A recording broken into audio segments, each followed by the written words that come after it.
Hey, Freddie. Hello, welcome to Ready, Set, Collaborate with Wanda Pearson. I am so excited to be having my show, which is actually about podcasters. And I got a great guest who actually educated me before we started this, Harry Spat. Spat? Is that how you say it, Spaight. Harry? Spaight. Spate, like Yeah. Spade. Harry Spade. So I'm so excited to have him on to this podcast. And thank you for agreeing to come on with us, Harry. So um, this is about podcasting.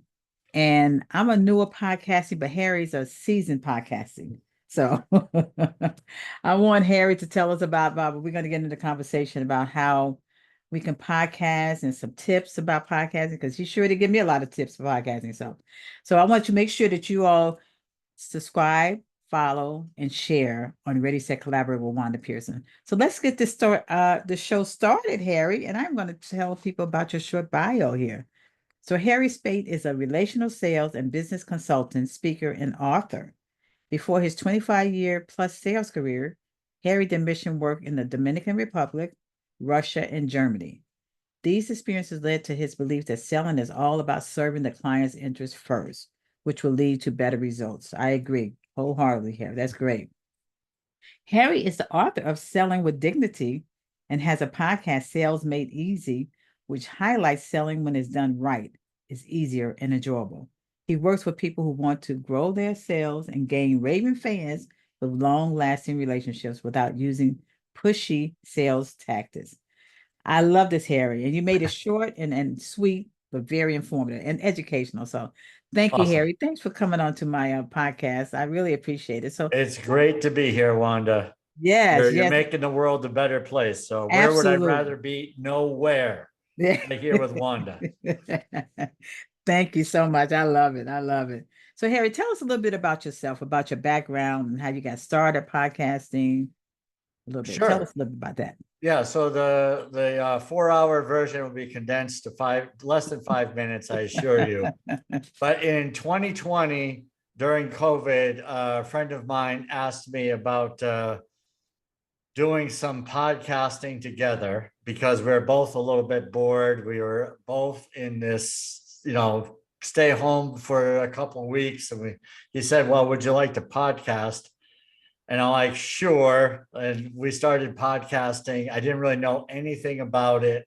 And I watched him and I sat there kind of like a bump on a log there for a while. But eventually I got more and more comfortable behind a microphone. And after a year and a half or so with him, I started doing my own podcasting and I haven't looked back. It's been a blast. So you meet tons of great people like yourself, Mhm. and it's really inspirational. So that led to me actually writing a book because I met so many inspirational people podcasting. And it's like, what am I doing? And Mhm. so I decided to look inward and start creating a little bit. So yeah, that's the short version of podcasting for me. Well, that's awesome because actually you answered a lot of questions I was going to ask you anyway. What inspired you to do this? So to Yeah. start your podcast, and you just gave us the answer here. So, what are the biggest influences that in the podcasting world? What more influenced you in the podcasting world? Yeah. So, I listened to podcasts for years, and I just never imagined myself podcasting, even though I loved listening to them. I Mhm. said, oh, that'd be really cool to podcast, but I didn't know, again, didn't know how to do it. Didn't think I'd be any good. Didn't like my voice, very nasally. And I'd say all these things to talk myself out of it. So I never did anything. And then when I got asked to do it, it's like, well, you really want to do this, as I was saying to myself. So just say yes Mhm. and get out of the comfort zone. So, but yeah, podcasts that I listen to Mel Robbins Mhm. quite frequently. I love her motivation and inspiration. I listened a lot to others over the years. The Jay Shetty, I was really listened a ton to his, the ex monk. Great stuff. But yeah, so podcasting on the commute was the way I went to work. And Mhm. so now it's like, just you keep trying to get better with it and provide Yeah. value for people. That's awesome. That's awesome. And I'm glad you said that because I really wasn't into podcasting at all. I mean, I was like, Really? yeah, I listened to some of them, but I really Yeah. wasn't into it. Yeah. But as I was, in fact, one of my lady groups that actually said, "One, I want you to start doing podcasts." I said, "What? Why you gonna be?" Because I was doing my own webinars and seminars, and when I get in front of the camera, I just talk. I just it's just natural for me to talk. So, So so you'd be pretty natural podcasting behind a microphone, sounds like. So yeah, yeah. I do, and I enjoy just like you, Harry. I enjoy it. I enjoy the guests that I have on, and learning so much Mm. from my guests because and I do different series. So this series Yeah. is I'm going to do it on podcast. So I'm going to the experts can teach me something. So Yeah. There you this go. this Oh, this so true. I met someone who's way more advanced than I am, but he said that's kind of the trick. Invite people on and get free coaching, yeah. right? Because they will give you secrets. And so I started doing that a little bit. It's like, well, I could use some help in this area. I wonder if so and so would be interested in coming on. And Yeah. definitely give them the voice, and you get the value, right? So yeah, I that love works. that. I didn't think about that. I said, oh, I got to go back and listen to some of my That's right. podcasts. If you need some tax help or something, bring on an accountant, right? You need some ideas about how to keep your books, bring on a bookkeeper. You need Yeah, someone to yeah. help you the legal, bring on Wanda, the That's legal right. shield, right? And that's a great idea. Actually, I am going to be having some bookkeepers and CPAs on as well. So I just, Yeah. because I want to educate people and let them know. And it's always good to have these podcasters to go back on to learn. Now, what did he say? Because I'm Yeah. definitely going back on this one, Harry. What did he say? But Yeah. no, that's awesome. I really appreciate you doing that. So how do you choose your topics or guests for your podcast, for your episodes? Yeah. That was a huge concern, because I just didn't feel like I knew enough people to get people on regularly. Mhm. But it's really amazing once you start doing it, the number of people that you meet. And then, sometimes you can ask your guest, who do you know that Mhm. might be a good guest? And that works. So for people who are starting out, I'd say to get a few people lined up, and you have like your little practice episodes, if you want to call them that, where people are not going to judge you, and you kind of work out the kinks, and you get a few podcasts in the queue, so to speak. And then you're talking to 3 or 4 people in a podcast. You ask them who they know. They each give you one, and then those people will give you somebody. And then before long, you've got a long list of potential guests, and then others that will come out of the woodwork. I mean, I get asked all the time for someone if they want to be in am I looking for guests? And I don't look for guests anymore because it's just Yeah. too many, right? Yeah. It's like, I don't, sorry. But at one time in the beginning, yes. But now it's like, the more you do this, the less guests, fewer guests you need. Right? Yeah, Yeah. I agree because it's funny because now I get people like Dennis, he be out networking. He's, oh, my wife does podcasts. Oh, really? I want to. So he's actually got me 3 guests that I Right. didn't know. I didn't know who they were. And it's good. It's good to know to branch out with different people. And Harry, I love your way of saying this is how you get educated from the guests that you bring on for different things that they I Yeah. love it. I I've love gotten it. a lot smarter through podcasting because I have Yeah. smart guests. Yeah, and Right. and you actually just gave us a process of creating an episode from start to finish, or how you actually get the guests on, and then get them to the next step. So no, that's great. I'm going to start asking some of my guests. Yeah, Harry, who do you know that actually can be on this podcast Yeah, exactly. as a podcaster, so I can Yeah. use some Yeah. tips.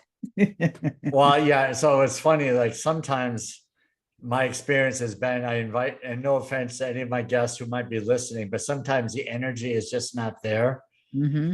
So, the podcast can be a little bit flat if the Yeah, energy is not there. So, yeah, having a few minutes with the person before you actually decide to podcast yes, isn't a bad idea, yeah. because it will avoid having the lemons. So, you're having a one-on-one. Hmm. You're curious about podcasting, and you say, well, the topic doesn't really excite me right now, so I'm going to Yeah, keep you in mind for the future, and say that person's not a good fit, yeah, right? yeah, Because there's no energy.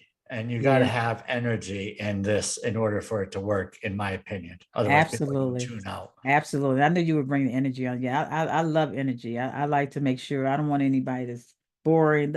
Right. Yeah. Like this. You're gonna have fun. Exactly. Yes. You got to keep them engaged. Exactly. And Yeah. that's my next question. How do you engage your audience and build a community around your podcast? Yeah, well, these are things that you learn along the way, Yeah. Wanda. So I didn't know this at first. So, if you just do the podcast and you don't do anything with it, you're not going to have a lot of listeners. Yeah. So you actually have to market the podcast. You have to, get clips out, cover photos, cover images like you're doing, Mm-hmm. and so that people can share this out to their audience, and then the podcast can grow that way. Mm-hmm. But yeah, there's marketing involved, which I did not really understand. And I'm not like this self promoter. Yeah. Do you struggle with this at all, where you feel like you're promoting yourself too much? Yeah, I do, but thank God I have my marketing manager that actually you just pay somebody to do it for you. But yeah, Yeah, exactly. she Right. she does it for me. And you gotta have a team sometime to help you do the things that you don't have time to do. And so Yeah. she markets it and I send it to her. And she actually gets it out. That's what she does, those little snippets. So I appreciate it. I mean, the team that I have, because Harry, I used to do when I first left my corporate job. Hmm. I used to do everything myself. Okay, what do I do? What am I Right. doing? You know? Yeah. So B&I taught me how to network. So I started networking, getting out there to meet people. And then I was in my office like 12, 1 o'clock at night. So my girlfriend said, Wanda, my accountability coach, you need help, Wanda. So Yeah. when I hired my virtual assistant who does my, my newsletters and does my posting my videos to YouTube. And then one of my clients, she said, "One, I can help you with the marketing." And I said, "Okay." So that helped me to say, "Okay, now I can go down and sit in my recliner at a certain time and not spend all that time doing that." So you really do need somebody to help you with that. Yeah. I So mean, right. Because you eventually do need sleep. yeah. And sometimes I don't get that here. So let me ask you this, and I'm going to start asking you about your business here. So what advice would you give someone who is just starting out a podcast? Well, it depends on where they are, but if you're just thinking about it, you don't need a ton of equipment. So Mhm. getting a microphone for less than $100 is Yep. not a bad thing to do. So you've got a microphone, like I use a Yeti, Blue Yeti mic. There are Yep. better mics out there that cost several $100s, but my first thing I got was a kit on Amazon, probably for Yeah. 60 or $70. Decent mic, headset, stand, all of Mhm. that stuff, and got me going. And then I upgraded the mic about a year into it. Mhm. So yeah, so simple tools. And then a halfway decent camera. I mean, I use a Logitech camera that's probably $50, not Mhm. breaking the bank. Mhm. And then using Zoom, right? So using Zoom was inexpensive, $15 a month. Yes. So started using Zoom. Now I use Zoom. Sometimes I use StreamYard and other times, or Mhm. Restream now, try different things. But in the beginning, Zoom is really easy, Yeah. inexpensive mic, and just get going, right? Just if you want a little script, you can talk yourself into it. It depends on what your passion is, but come up with what your topics are, what your theme of your podcast is, write Mhm. all this out, and then say, look, now I need guests. And it's not hard to find the guests, but it's not that hard, right? No. Don't paralyze yourself with, I don't know what to do. Because some people, Wanda, I've been talking about this for years. I Mhm. would have been one of those, right? You got to get out of the comfort zone, get your Yeah. toes in the water. And thankfully, I had someone that asked me to do it. Otherwise, I may not have done it. But, Yeah. you know, get Yeah. a friend, phone a friend even, and do it together. Yeah. And it And doesn't that's have to be every week, yeah. right? Yeah. Sometimes people podcast and they do it once a month. That's okay. Whatever it is Yeah. to get started, but you'll have a blast once you do. Yeah. Yeah. You really do. So I do mine's weekly. I do every episode comes out every Wednesday. Yeah. But it's right. You exactly right. I mean, I was pushed to say you need to do podcasts. Yeah. That's what I need to buy. So I went and got me a mic, a Zoom. It's actually a Zoom USB Zoom Z mic. Okay. and I actually upgraded my computer. I have my ring lights around me. Yeah. And then I got my background behind me. Yeah. So, which is good. So it's pretty easy. And I had some of my guests in the beginning. Well, I'm afraid. I don't know what to say. It's just a Yeah, conversation. exactly. We just have a conversation. So I made them feel so much more comfortable to be able to, just to be themselves and tell me Mhm. about your business. So Yeah. now let's get into your business as far as what you do Okay. and your book. So how is Selling with Dignity different than other sales books? So your book is called Selling with Dignity. We see it behind you. Yeah. Yeah. So my book is really, it's all about emotional intelligence, human relationships, this idea of serving others as a priority versus being a hard closer and manipulating and being pushy in sales. None of that's my style. Now, can I do that? I could, but I just choose not to, right? It does not make me feel good.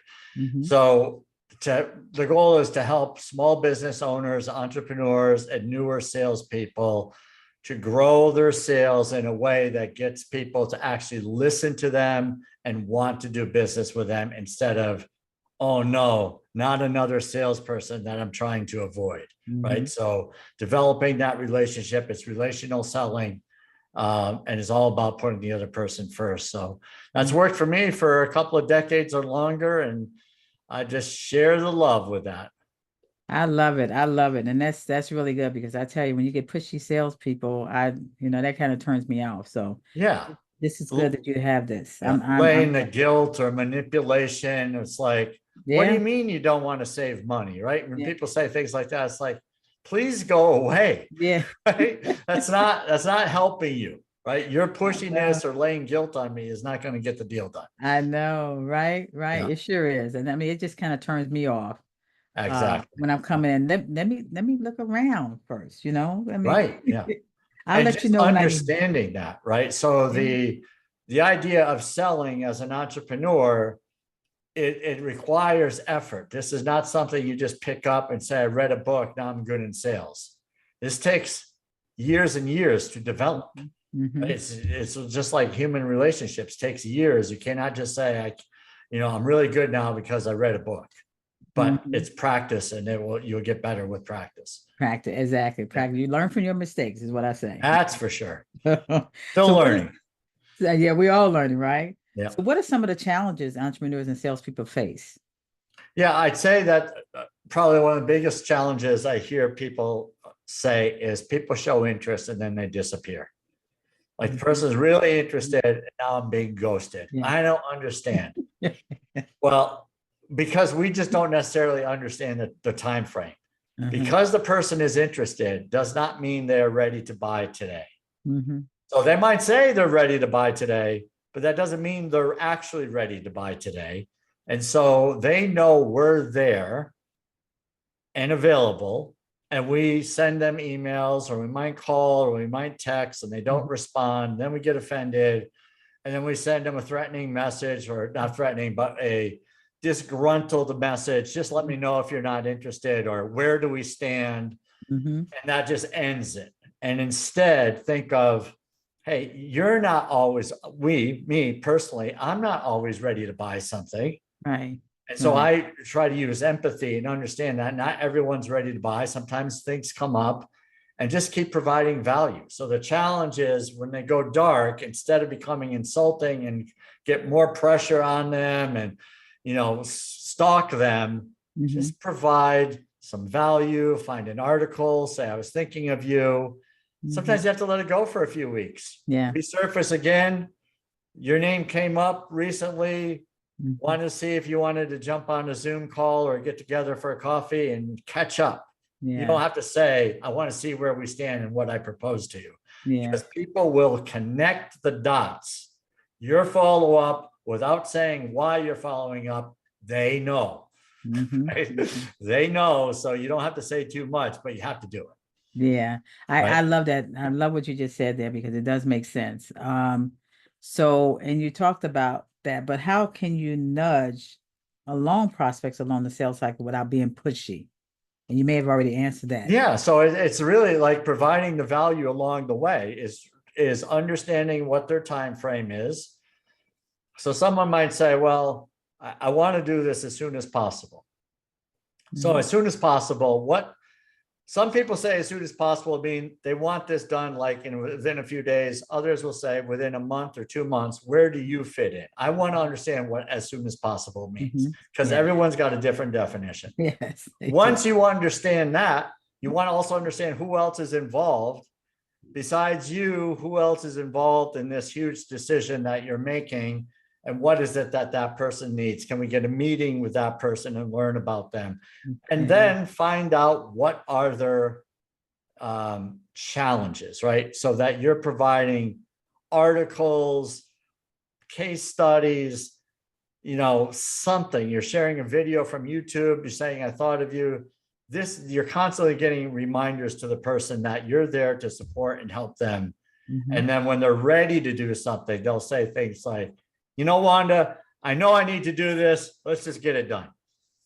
Absolutely. Right. I love that. I love that. And I love how you put that in there, because I tell you, I say MIA. They say they're interested, but then also MIA. But I think about integrity too. Integrity is meaningful to me. I'm that's fine. I'm just there because you showed an interest, Exactly. And, if you're not interested, that's fine. I don't want to bother you. So Yeah. because I know how I treat people the way I want to be treated. So yeah.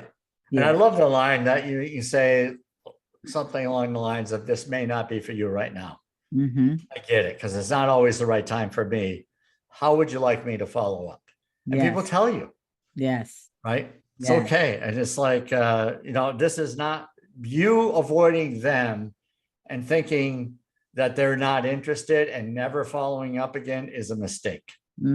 Because they're just not ready now. Not ready now. Exactly. And they said fortune is in the follow-up, right? Exactly. Yeah. Yeah, it really is in the follow-up. So why did you write the book?